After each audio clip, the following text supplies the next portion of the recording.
হায় মাওলা, হয়তো একদিন ছিলাম, অথবা একদিনের অর্ধেক বা কিছু অংশ ছিল।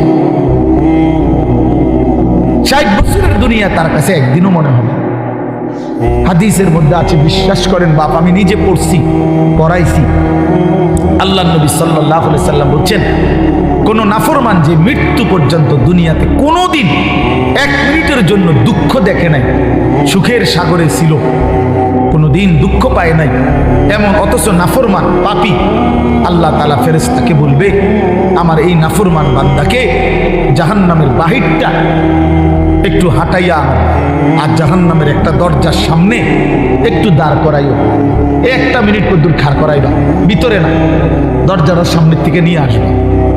ওই ফেরেশতা তাকে জাহান্নামের বাহিরটা ঘুরাইয়া জাহান্নামের দরজার কাছে যখন এনে দাঁড় করাবে, জাহান্নামের একটা গরম বাতাস 1 মিনিটের জন্য, 10টা সেকেন্ডের জন্য জাহান্নামের একটা গরম বাতাস ছাপ করে তার বুকটার মধ্যে লাগবে। এরপরে ফেরেশতা তারে নিয়ে আসবে। আনার পরে হাসরের মাঠে, প্রিয় বাপ, প্রিয় সন্তান আমার, ছেলেরা আমার, আল্লাহর কসম নবীজি বলছে, আল্লাহ পাক তখন ওই সুখে ভরা নাফরমান ব্যক্তিটাকে জিজ্ঞেস করবে, আমার বান্দা, দুনিয়াটা তো বড় সুখে আরামে নিশ্চিন্তে কাটাই আসছো, ঠিক না? আল্লাহর কসম ওই বান্দা তখন বলবে, আয় মাওলা, আপনার জাতের কসম মাওলা, জীবনে দুনিয়ার হায়াতে সুখ কি জিনিস আমি জীবনে কোনোদিন দেখিনি। বিশ্বাস করি, এটা হাদিসের। আবার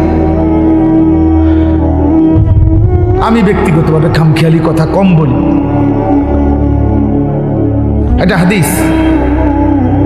অর্থাৎ জাহান্নামের 10 সেকেন্ডের ওই দরজার মুখের একটু গরম বাতাস তার 60 বছরের 70 বছরের সুখ 1 মিনিটে 1 সেকেন্ডে 10 সেকেন্ডে ভুলায় গেছে, সব ভুলে গেছে। আল্লাহ তাআলা ফেরেশতাকে আবার বলবে, একজন ইমানদার বান্দাকে দিয়ে, যে বান্দা জীবনে কোনোদিন মৃত্যু পর্যন্ত সুখ পায় নাই, দুনিয়ায় কষ্টে কষ্টে জীবন কাটাইছে, কিন্তু আল্লাহকে ছাড়ে নাই, আল্লাহর বন্দিগি ছাড়ে নাই, অভাবের সংসারে, দুঃখ কষ্ট যন্ত্রণার সংসারে নামাজ ত্যাগ করে নাই, আল্লাহকে নারাজ করে নাই, আল্লাহ পাক বলবে, ফেরেশতা, আমার এই ইমানদার বান্দাকে জান্নাতের চারদিকে একটু হাঁটাইয়া আনো, আর লাস্টে একটু দরজার মুখে দাঁড় করাইয়া আনবা। এই বান্দাকে সারা জান্নাতের চারদিকে ঘুরাইয়া দরজার সামনে যখন আনবে, তো 10 সেকেন্ডে জান্নাতের একটা আরামদায়ক বাতাস তার বুকে আইসা লাগবে।